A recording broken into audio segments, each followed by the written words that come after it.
놀라운 일을 통해서 초대교회는 구원의 길을 활짝 열어놓았습니다. 성령의 강한 역사로 교회는 놀라운 부흥을 경험했습니다. 영적 부흥은 오직 성령에 의해서만 일어난다고 말씀했습니다. 영적 부흥은 사람의 일이 아니라 하나님의 일입니다. 그러나 우리가 성령으로 살아간다고 해서 항상 영적 부흥이 일어나는 것은 아닙니다. 오히려 반대로 핍박을 받을 경우도 있습니다. 오늘 사도행전 8장은 스데반의 죽음으로 예루살렘 공동체의 커다란 풍파를 몰고 왔습니다. 무고한 사람을 죽인 시대의 종교 권력은 자신의 정당성을 확보하기 위해서 더 큰 핍박의 바람을 일으켰습니다. 그 핍박은 스데반도 헬라파 그리스도인 중에 한 사람이었는데 그와 연결해서 헬라파 그리스도인들에게 집중되었습니다. 그래서 그들은 그 핍박을 피해서 뿔뿔이 사방으로 흩어졌습니다. 겉으로는 흩어졌지만 그런데 놀랍게도 바로 그 흩어진 그곳에서 그들은 예수님의 복음을 증거했습니다. 흩어짐은 하나님께서 하신 일입니다. 흩어지는 것은 좋은 일이 아닌 것 같은데 결과적으로 보면 하나님의 역사하신 일입니다. 이 흩어진이라 하는 단어를 헬란말로 디아스페이로라고 쓰는데요. 디아는 흩어진다 이런 뜻이고 스페이로는 원래 씨를 뿌리다 하는 뜻입니다. 씨를 뿌리다. 그래서 디아스페이로는 흩어 뿌리다 이런 뜻이 되죠. 직역하면 그런 건데 그래서 이 단어에서 디아스포라라는 단어가 나왔습니다. 디아스포라라는 단어는 여러분 다 아시죠? 그래서 우리 예수 공동체는 모이는 교회에서 흩어지는 교회로 이제 변화되기 시작했습니다. 늘 모이는 거로만 알고 있었는데 모여서 보니까 문제도 많이 생기고 다 예수 믿는 사람인데 과부들 중에 헬라파 그리스도인, 유대파 그리스도인들끼리 서로 갈등이 있었습니다. 그러니까 모이기만 하면 그 안에 문제가 생기고 냄새도 나지만 흩어지면 생명력이 생깁니다. 그러므로 모였으면 흩어져야 되고 우리가 제자 양육을 잘 마쳤으면 다른 사람을 가르쳐야 되고요. 영적 훈련을 받았으면 이제 헌신해야 합니다. 선교 현장에서는 뭐라 하냐면 보내든지 가든지 해라. 그렇게 말하기도 합니다. 여기서 보내는 사람이 없으니까 우리는 다 그러면은 가든 사람이 없으니까 보내는 사람밖에 없는데 가는 사람도 하나 있으면 좋겠습니다. 그러나 여러분 흩어진다고 해서 없어지는 것이 아니라 바로 그것에서 예수의 하나님 나라의 복음을 전하게 되는 것입니다. 이것을 가리켜서 좀 신학적인 용어인데요. 선교적 교회 이런 말을 씁니다. 여러분 혹시 꼭 들어보신 적이 있으신지요? 선교적 교회, 미셔널 처치 이런 단어를 씁니다. 이 말은 교회는 선교하는 교회가 되자 이런 의미가 아니라 전에는 이렇게 많이 생각했죠. 복음을 전해야 된다, 선교해야 된다, 교회가 할 일이다 이렇게 얘기했지만 프로그램으로 그 중에 하나를 얘기하는 게 아니라 교회 자체가 아예 선교적이라는 얘기예요. 선교를 하고 안 하고를 떠나서 교회 자체가 아예 선교적인 특성을 가지고 있다는 거예요. 그런 공동체라는 거예요. 사실 이 용어가 생기기 시작한 거는 한 50년밖에 되지 않았습니다. 아직도 많은 교회에서는 선교적 교회의 핵심이나 그 내용을 모르는 경우도 많이 있을 것 같습니다. 우리 교회도 많은 얘기를 제가 하진 않았는데 늘 주일날 설교 때는 이 얘기를 할 수가 없잖아요. 나중에 꼭 특강을 한번 해가지고 선교적 교회가 뭔가 이런 거를 우리가 좀 알아야 할 필요가 있습니다. 아마 이제 앞으로 이 시대는 선교적 교회가 교회를 살리는 하나의 이야기가 될 수 있을 것입니다. 1974년부터 시작된 이 선교적 교회, 성경적 근거들이 많은데 오늘 읽은 우리 사도행전 8장이 바로 그 중에 하나입니다. 에클레시아라는 말은 불러 모이는 교회죠. 에클레시아. 그래서부터 불러 모은다.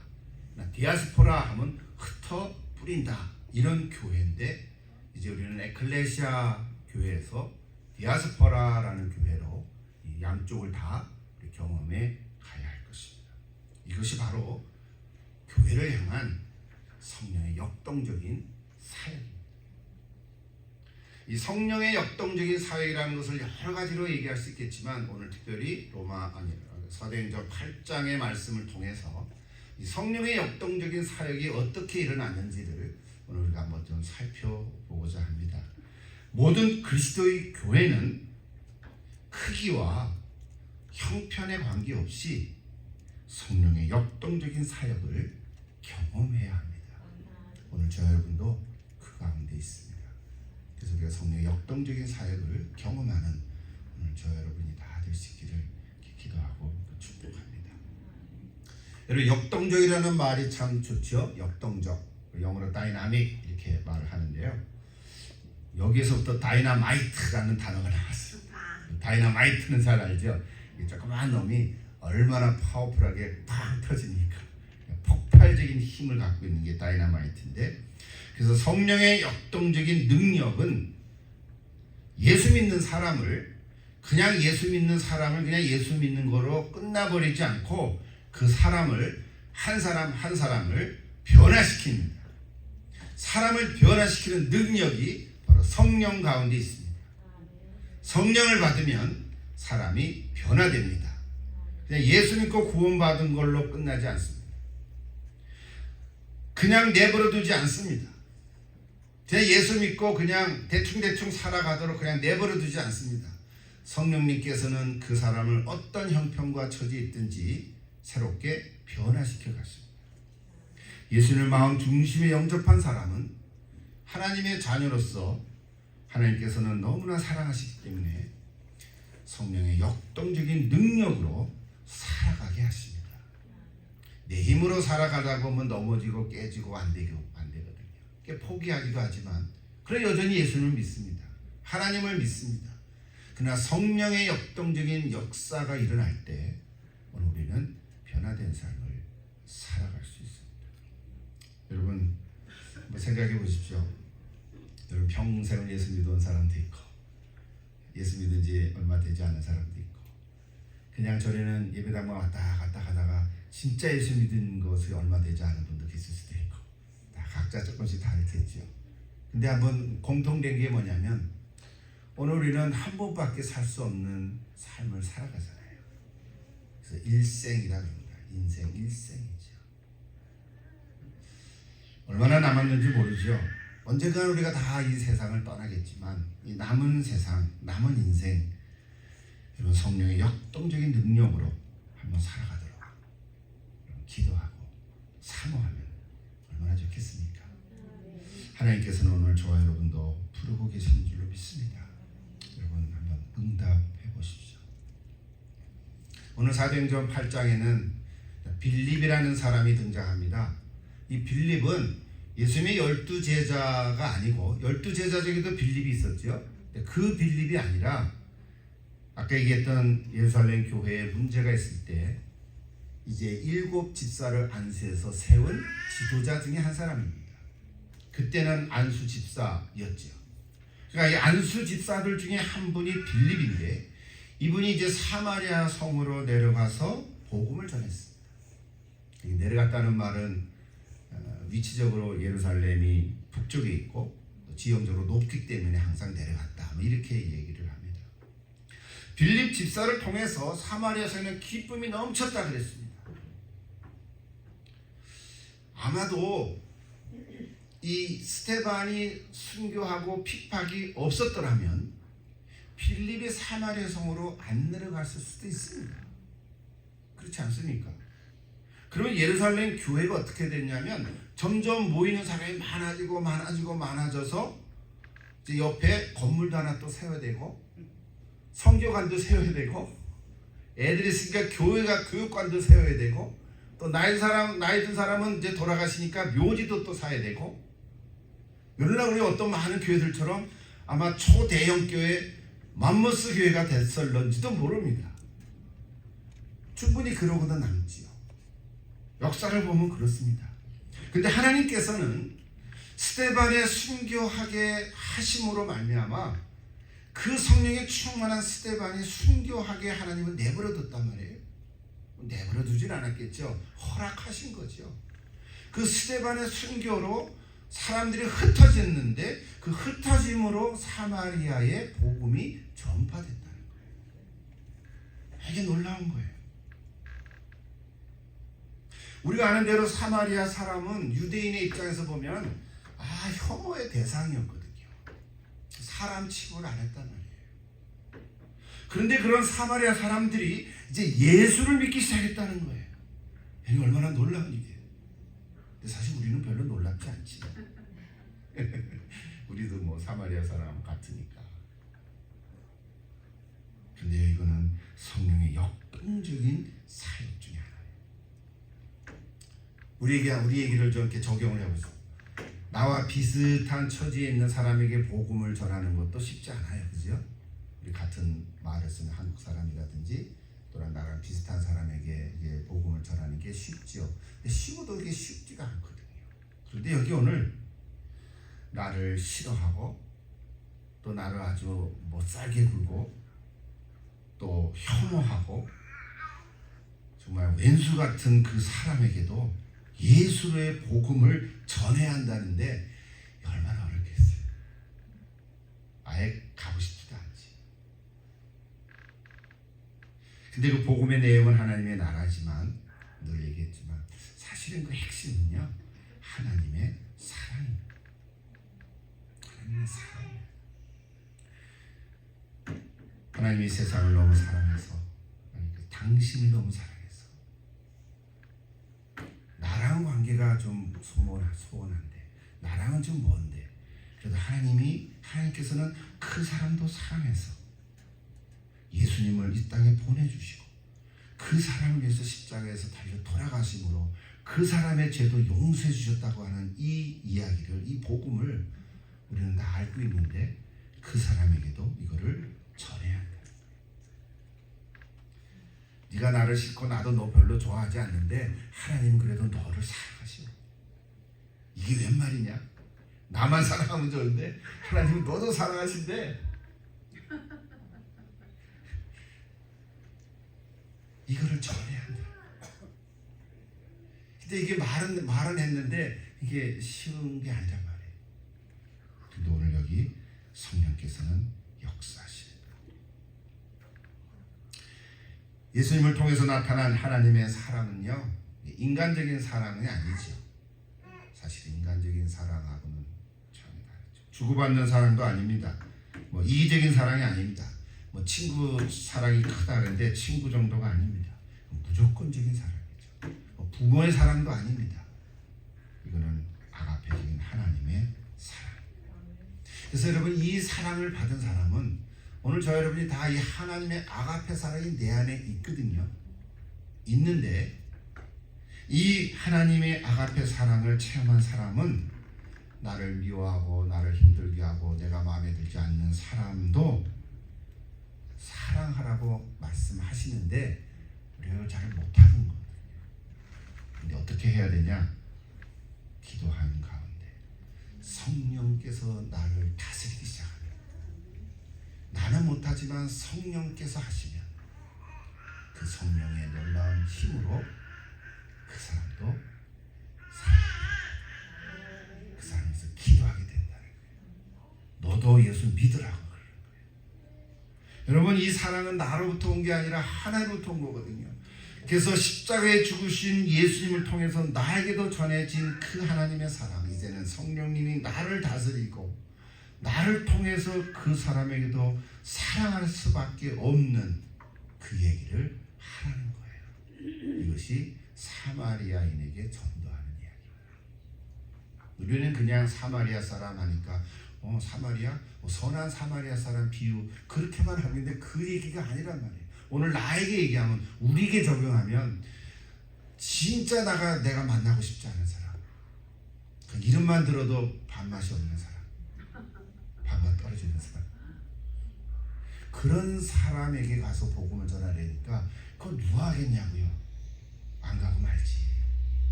나는 이미 예수 믿고 구원 얻었는데 굳이 가냐. 난 못 가니 네가 가라. 네가 가라. 이러는 거거든요. 근데 오늘은 사도행전 빌립을 통해서 그 메시지를 우리에게 전해주십니다. 오늘 시간이 많지 않아서 우리 성경 이미 읽었으니까 핵심만 세 가지 잠깐 간단하게 얘기하겠습니다. 첫째는 오늘 사도행전 8장에 나타나면 이제 빌립이 사마리아 성으로 들어갔는데 제일 처음에 만난 사람이 누구였어요? 마술사 시몬을 만났어요. 누굴 만나니까 참 중요해요. 예, 그런 얘기 있잖아요. 한국에서 처음 미국 갔을 때 공항에 누가 나오느냐, 누가 마중을 나오느냐에 따라서 그 사람의 직업이 바뀐다. 뭐 그런 얘기를 들은 적이 있어요. 혹시 여러분도 거기에 해당하시는지 모르겠는데 첫 마술사 시몬을 만났어요. 근데 그 사람이 어떤 사람이어서 영향력이 대단했죠. 여러분 마술이라는 게 사실은 뭐라 속임수잖아요. 트릭을 쓰는 거거든요. 근데 사람들의 마음을 훔쳐가지고 많은 사람이 그를 따라다녔어요. 위대한 자다, 큰 자라 막 이렇게 평가도 하고요. 근데 빌립은 와서 그런 속임수를 쓴 게 아니라 복음의 말씀을 전하고 성령을 통해서 놀라운 표적을 나타내고 하나님의 나라를 전하는데 많은 사람들이 회개 역사가 일어나고 예수를 믿고 구원 얻는 일이 생겼다. 그리고 세례까지 받았다. 이 광경을 보는 이 시몬이 어떻게 했어요? 나도 예수 믿고 나도 구원 받고 심지어는 나도 세례를 받겠다고 해서 세례까지 받았어요. 맞죠? 오늘 성경에 보면 마술사 시몬도 세례를 받았어요. 얼마나 놀라운 일이에요. 요즘에도 한국에 보면 한국에 무속인이 참 많다 그래요. 요즘은 점잖게 표현해서 무속인이죠. 옛날식으로 하면 뭐예요? 무당이지, 무당. 여성 무속인은 무당이라 그러고 남자 무속인은 박수라 그러더라고요. 그래서 합해서 박수무당 이렇게 얘기한다 그래요. 어쨌든 무속인도 예수 믿고 구원받고 세례받은 간증도 있어요. 그런 거 들어보신 적이 있죠? 무속인도. 진짜 신내린 무속인은 예수 믿는 사람 보고 가라 그런데요. 젊게 안 나오니까 너 여기 왜 왔냐 그런 얘기 한다 그러더라고요. 저는 한 번도 점 본 적이 없는데 여러분 점 본 적이 있으니까 한번 점보러 한번 가보십시오. 그 사람이 예수 믿는 사람이 여기 왜 와서 가라 그러면 그건 진짜고 나도 진짜고 그도 진짜야. 근데 예수 믿은 사람이 어디 점 보러 갔는데 그런 얘기 안 하고 왜 왔어? 그 무속인은 다 반말로 칙칙거리거든요. 반말로 해. 그래야 뭔가 막 힘이 있거든.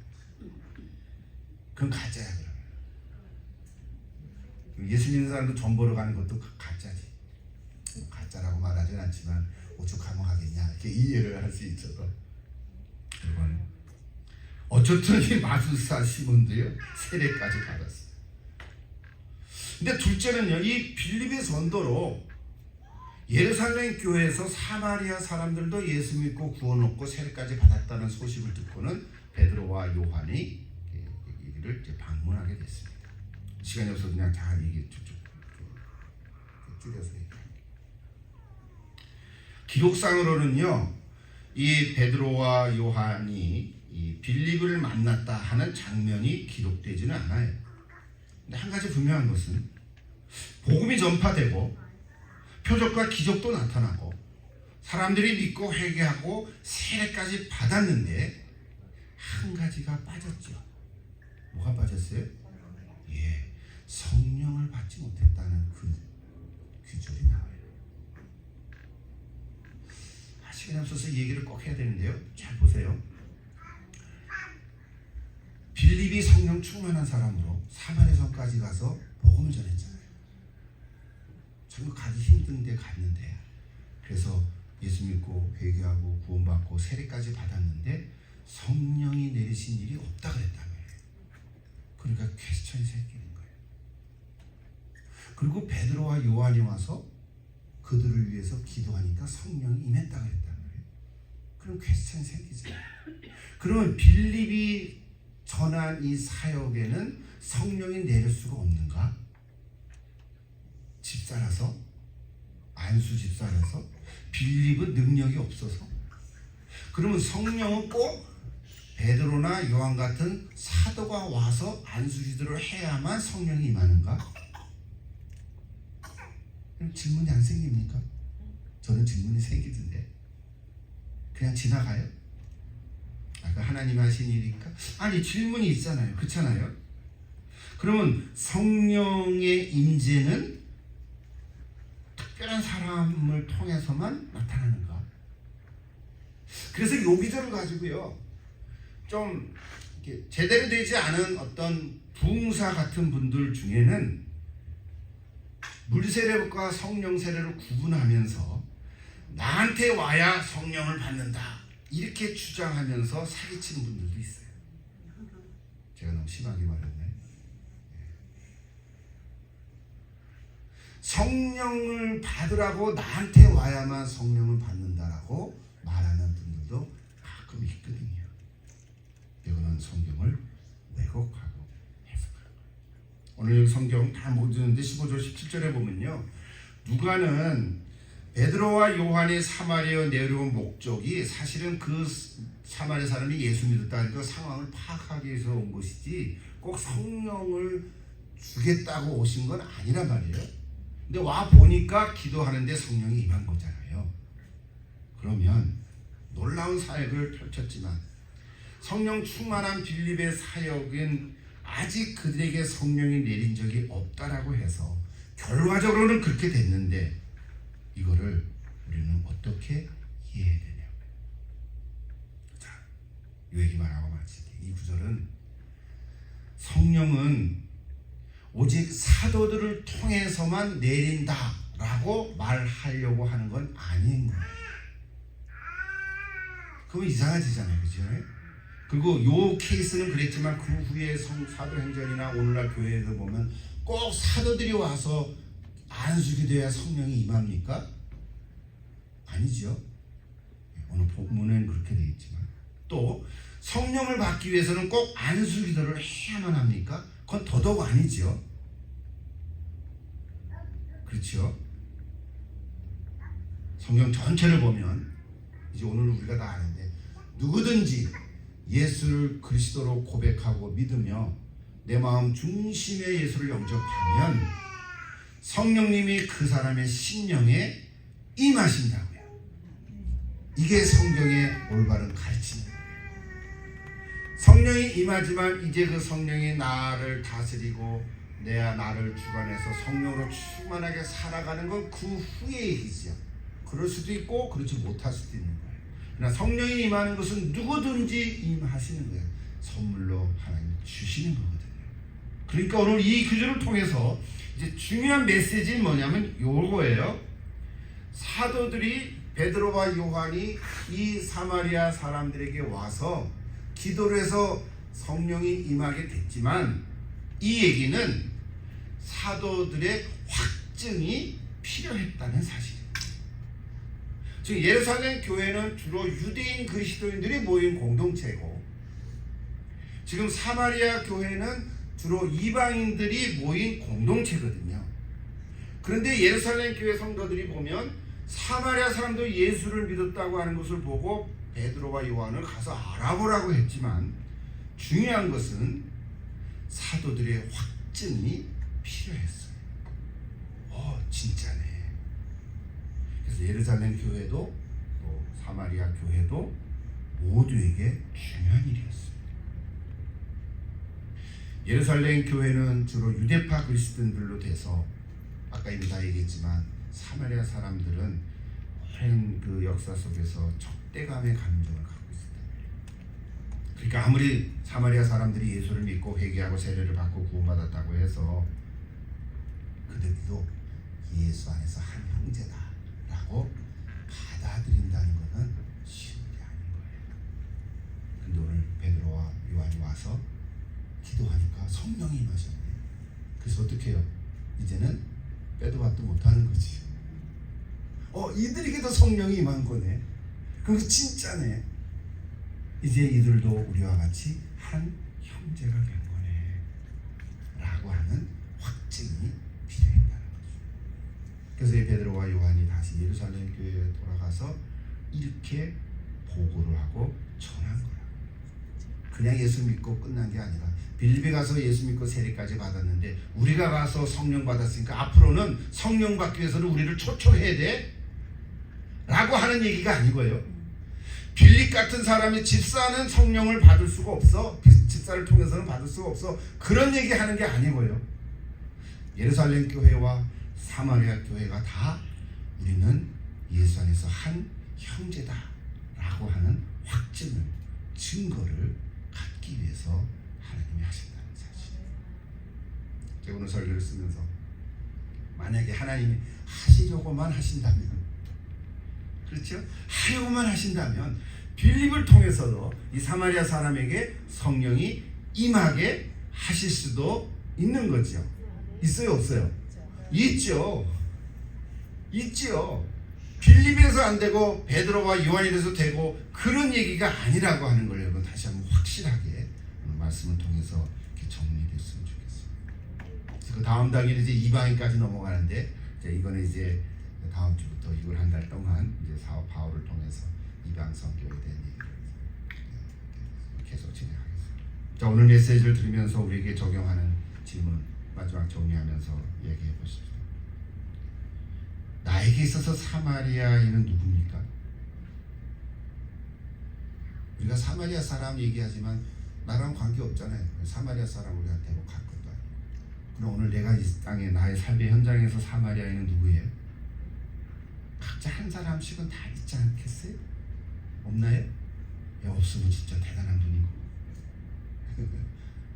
평소에 뭐 과거의 어떤 일이나 행동, 어떤 사건으로 말미암아 거꾸로 온 사람이 있을 수도 있고 보고 싶지 않은 사람이 있을 수도 있고 그런데 그 사람이 누구의 전도를 통해서 예수 믿었다는 소식을 나중에 들었어요. 여러분 기뻐요, 안 기뻐요? 기뻐요? 기쁜 척하는 거 아닐까? 겉으로는 그 사람 예수 믿었어? 아 잘했네. 그 속으로는 믿는 척한 거 아니야. 뭘 또 얻어먹을 게 있어서 그런가? 예, 꼴 보이시네. 어디 며칠이나 가나 한번 두고 보자. 예수 믿었다며 한번 두고 보자. 이런 생각이 속에서 이렇게 나올 수 있단 말이에요. 우리 인간적으로. 그렇죠?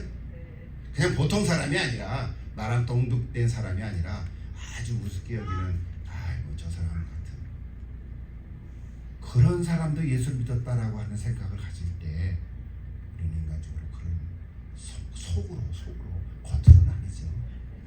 속으로 그런 생각 가질 수 있어요. 묻는 거예요 지금. 성령께서 그들에게도 임하셨다면 그들도 우리와 함께 예수 안에서 한 형제라고 하는 사실.